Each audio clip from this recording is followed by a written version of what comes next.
Hi, guys. Thank you for joining this episode of Patriots Strong. I am honored to be sitting down with Dr. Jennifer Taylor here. You guys are in for a treat today because she is going to tell you a secret about your health that you never knew you needed to know. So, Jennifer, thank you for sitting down with me tonight. It is an honor, and I am so thankful that you are taking the time. So, can you tell my audience just a little bit about yourself?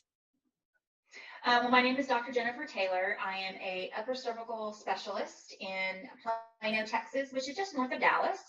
And I mainly treat patients that are suffering from things like vertigo, dizziness, migraines, headaches, and the plethora of issues that come with that: neck pain, back pain, low back pain, all of the lovely maladies that come with all that. Before we get into like where you studied and how you studied, why is this something that you were so interested in? Did you suffer from anything, or anybody close in your family suffer from anything that you personally saw, progress or success from, that made you kind of want to dive into this area of study? Well, myself. Okay. Yeah, when I was typically migraines, they start in adolescence, especially in young girls. It's really interesting when those hormones start coming on. It starts creating an inflammatory response.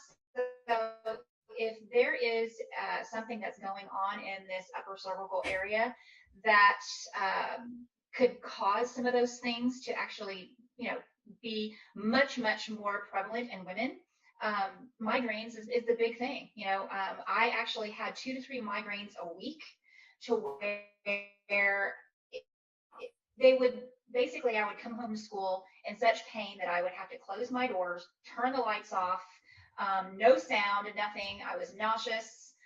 It was really, really terrible. And it wasn't until, and so I suffered for about 5 years from that. And it wasn't until I was about 18 years old. I graduated from high school, and I told my dad that I wanted to take some time off from school. And he says, okay, well, if you take some time off, you're actually going to get a full-time job. So I really wasn't into retail or anything like that. I wanted a set schedule and become a creature of habit.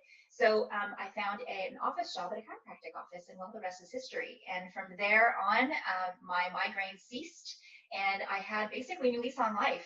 And over the next 6 years, I worked with chiropractors and several different types of chiropractors. And I found my love with upper cervical when I was working with Dr. Barb Patzer in Austin, Texas. So that was probably my biggest lead into becoming a chiropractor. That's awesome. And I know we spoke before we started recording. I have seen so many of the adjustment videos that people come in to a chiropractor because they have a laundry list of ailments. Yeah.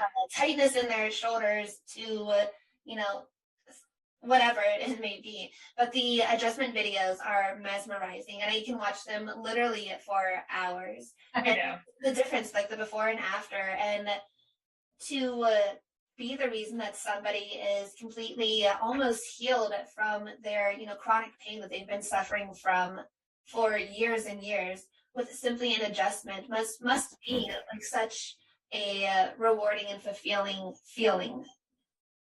Yeah, well, it never gets old when, especially the adjustment.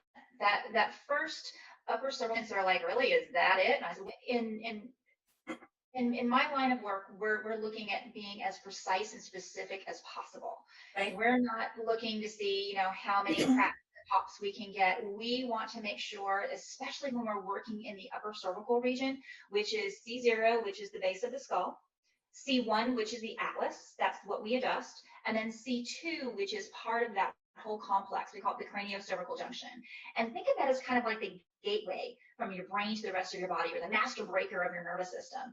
It's pretty amazing how much goes on in that area. I mean, that area controls all your breathing, controls all your heart function, and it also controls all your postural muscles. So some of the first neurological signs we can find that the atlas is out of alignment is we can have a patient lay face up. Their ankles are off the end of the table, and we do a gentle roll in of the legs, and we can see one leg appear shorter than the other. Now, it's very rare actually to find somebody with an anatomical short leg that doesn't know about it. A lot of times it's found in infancy, things like that. or a hip replacement or knee replacement, something like that that would cause that. So we do take that into account, but that's rare that we actually find a significant short leg, like a half to an inch difference. And so what happens is when the atlas goes out of alignment, it puts kind of like a tug of war on the brainstem that controls that area of those postural muscles. And when that goes out of alignment, it actually causes a muscle spasm on one side where it rotates the hip and it pulls that leg up, basically a muscle spasm on that whole side of one side of the body. So when we gently and specifically adjust that area, I mean, we're talking like seconds after. We can get that patient right up, that hip comes down, the leg length becomes nice and even. It's pretty miraculous, the changes that people can see and feel after that first alignment.